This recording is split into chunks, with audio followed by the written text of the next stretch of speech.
To find competitions, head to Programming then Competitions from the sidebar menu. Click on Add New and you'll now be taken through to your competition editor. Add in the name for your competition and decide which format you're running, either an individual or team where multiple members will compete as a team. Now, decide if you want to run an online or a live competition. An online competition means that members will be able to register themselves and input their own scores. A live competition means that only you and your coaches will be able to register members and control the score inputting on the day of the comp.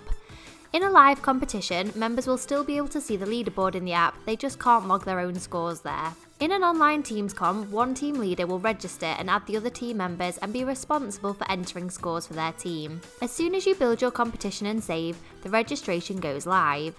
In an online comp, competitors will be able to find and register for the competition in their app. If this is a live competition, they will just be able to see the details here. Under member registration, you can add a date for registration to end, or just leave this blank if you want members to be able to register even after the comp has started. Now, you'll want to add details about the competition here, such as category details, requirements, and how the competition will run so members know what they're signing up for. You can also add an image for your competition to display in the app for members by clicking Select Image and uploading. On the right, you will now start to build your categories and workouts. Under Categories, click the plus icon and add the individual categories. From the pop-up, write out the name of the category before clicking Update Category. It's important to note here that you should not remove a category once competitors have started registering. Next, you can add squads to your competition if you want to. This means that teams or individuals work towards points for their squad across categories too, and this is ideal for if you're wanting to add another layer of competition. For example, you could split the whole gym in two and have the red team versus the blue team, or give each coach an individual squad. If you don't want to use squads, then just ignore this section.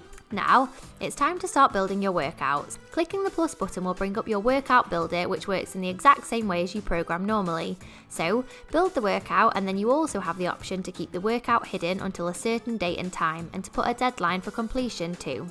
If you don't want to specify a deadline or hide the workouts, just leave this blank before saving. Once you've built all the workouts for your competition, have a final check over that you're happy with all the details and click Save, and that's your competition done and live. Members won't receive any notification about this until you choose to let them know, but it will now show in their app. Now, back on the main competitions page, find your new comp and click View Competition.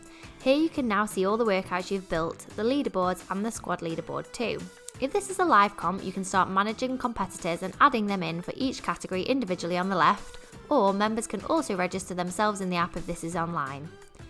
If you want to manually add teams yourself along with personalised team names, we will cover this option in a moment. However, to quickly and easily randomly create your teams from a list of competitors, click Actions on the right side and then Draw Teams. You'll notice in the pop-up it gives you the name of the category that you're selecting these teams for.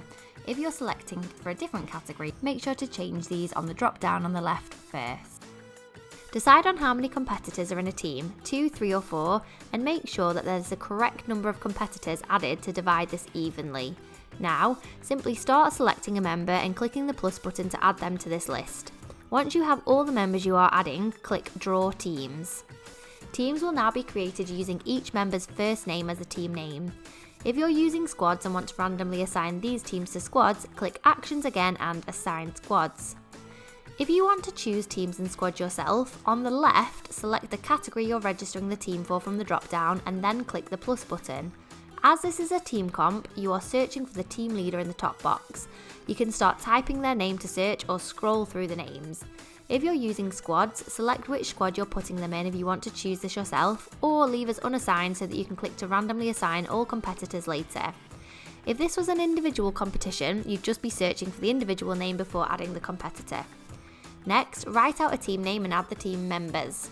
You do not need to add the captain again once the team is complete. Click Add Competitor and repeat this process again for all your teams.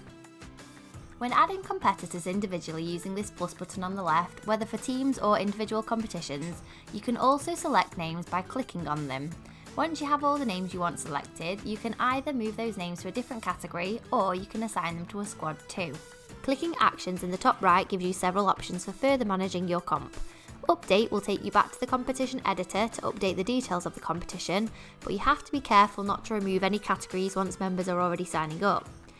Announce will send a notification to all members letting them know that the competition is live in the app. You simply write the message that you want to display in the box and click Announce. Nudge will open up the nudge builder with the competitors that are signed up as a pre-filled audience to let you send out a nudge to just those who are signed up to this comp to get timely communications out to them.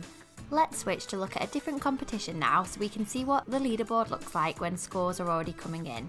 Clicking leaderboard will take you through to a new page showing each category, which you can use the left and right arrows to change. Click the green settings icon, then start scroll to auto scroll down and back up the competitors, and then move through the different categories, which is great for having on the big screen at the gym on the day.